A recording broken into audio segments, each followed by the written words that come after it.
বিসমিল্লাহির রহমানির রহিম। আসসালামু আলাইকুম প্রিয় অষ্টম শ্রেণীর শিক্ষার্থী বন্ধুরা, আশা করি তোমরা ভালো আছো। তো তোমাদের জন্য আজকে আরও একটি ক্লাস নিয়ে হাজির হইলাম। আজকে হচ্ছে সম্পূর্ণ নতুন একটি ক্লাস, সেটা হচ্ছে লসাগু।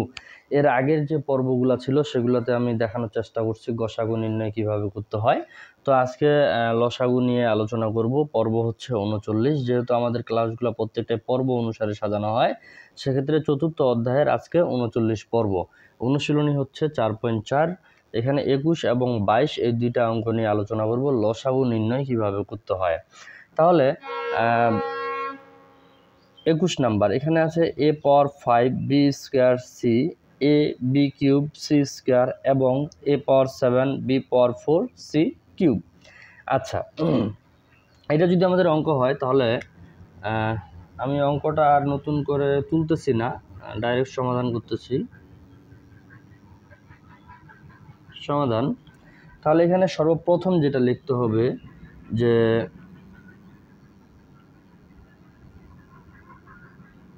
অঙ্কটাই তুলি, তাহলে তোমাদের বোঝার একটু সুবিধা হবে। এবং a power 7 b power 4 c cube এর সর্বোচ্চ ঘাত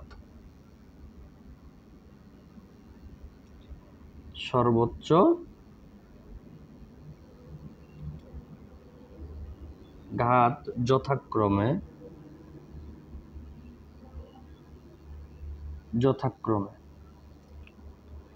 এর সর্বোচ্চ ঘাত যথাক্রমে বের করতে হবে। যেহেতু এর সর্বোচ্চ ঘাত, এখন এখানে প্রথমে তোমাদের কি আছে, a পাওয়ার 5, এখানে আছে a, এখানে আছে a পাওয়ার 7। আচ্ছা, গসাগুর ক্ষেত্রে আমরা কি করতাম, যে তিনটার মধ্যে যেটা ছোট ছিল আমরা সেটাই নিতাম, কিন্তু এখানে হচ্ছে উল্টাটা। এখানে লসাগুর ক্ষেত্রে তিনটার মধ্যে দেখতে হবে সব থেকে বড় যেটা, সেটা নিব, a পাওয়ার 7। আরেকটা কথা বলে রাখি, লসাগুর ক্ষেত্রে যে আমাদের যেমন গসাগুর ক্ষেত্রে আমরা যখন অঙ্কটা করতাম, এখানে এবং এখানে এবং এখানে তিনটা রাশিতে যে সংখ্যাটা থাকবে শুধু আমরা ওই সংখ্যাটাই নিতে পারতাম। আর লসাগুর ক্ষেত্রে তোমাদের সবগুলাই নিতে হবে, এখানে আছে এখানে না থাকলেও এটাকে নিতে হবে। আচ্ছা, এখানে বি স্কয়ার, এখানে বি কিউব, এখানে বি পাওয়ার 4, তাহলে আমরা নিব বি পাওয়ার 4। এখানে সি স্কয়ার সি কিউব, তাহলে আমরা নিব সি কিউব। অতএব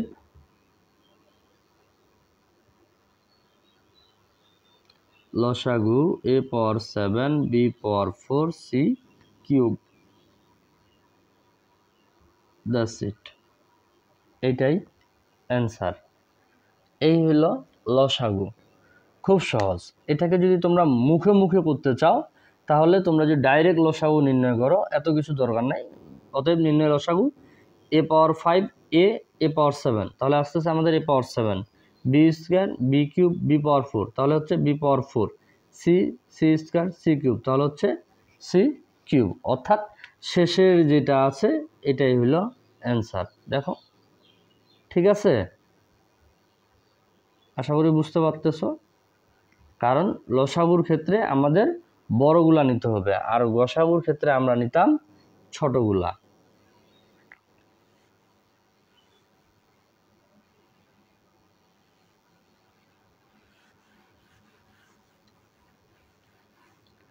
আচ্ছা, এখন 22 নাম্বারটা আছে 5a square b cube c square 10ab square c cube এবং 15ab কিউব c।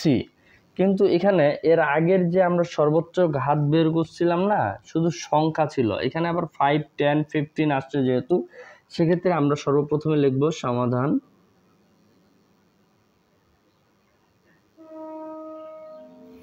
ফাইভ 10 15 এর লসাগু।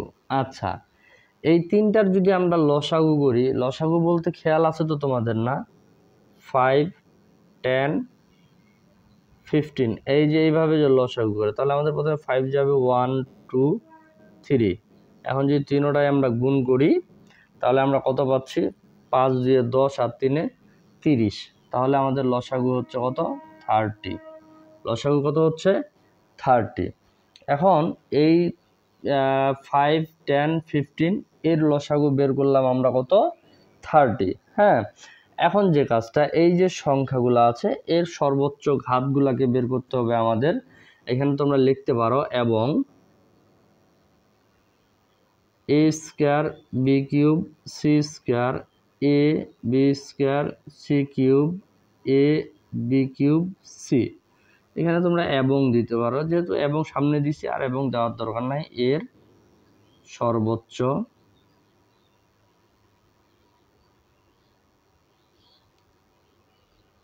ঘাত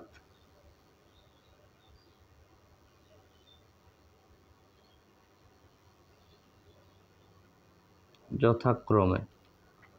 আচ্ছা, এখন এগুলোর সর্বোচ্চ ঘাত যদি যথাক্রমে বের করি, তাহলে আমাদের কি করতে হবে? খেয়াল রাখতে হবে লসাগুর ক্ষেত্রে বড় সংখ্যাগুলো নিতে হবে। এ স্কয়ার এ, তাহলে আমরা পাচ্ছি এ স্কয়ার। এখানে B cube B square B cube, তাহলে আমরা পাচ্ছি কি? B cube. আচ্ছা, C square C cube C, তাহলে আমরা নিব সি কিউব। ঠিক আছে, অতএব নির্ণয় লসাগু। আচ্ছা, তাহলে এখানে আমরা কত পাচ্ছি? 30, আর এখানে পাচ্ছি A square B cube C cube. এটাই অ্যান্সার। That's it. খুব সহজ অঙ্ক, খুব সহজ যদি ইজিলিভাবে বুঝতে পারো। তো আজকের ক্লাসটি এখান থেকেই শেষ করব। যাওয়ার আগে অবশ্যই বরাবরের মতোই একটা কথাই বলবো, যেহেতু এগুলো অনলাইন ভিত্তিক ক্লাস, সেক্ষেত্রে এখানে তোমাদের সেরকমভাবে প্রশ্ন করার কোনো সুযোগ হয় না। এই জন্য তোমাদেরকে বলবো, খুব সমস্যা হলে অবশ্যই কমেন্ট করবো, আমি চেষ্টা করব কমেন্টে রিপ্লাই দেওয়ার। তারপরেও যদি কোনো সমস্যা থাকে আরও চেষ্টা করব সহজলভ্যভাবে আরও কীভাবে অঙ্কটা কমপ্লিট করা যায়। আর তোমাদেরকে অবশ্যই আরেকটি কথা বলবো, তোমরা যদি চ্যানেলে একেবারে নতুন হয়ে থাকো অবশ্যই চ্যানেলটি সাবস্ক্রাইব করে রাখবা এবং সাথে বেল আইকন বাজিয়ে দিবা। আর সকলের সুস্বাস্থ্য কামনা করে আজকের ক্লাসটি এখানেই শেষ করতেছি। আসসালামু আলাইকুম ওয়া রাহমাতুল্লাহি ওয়া বারাকাতুহু।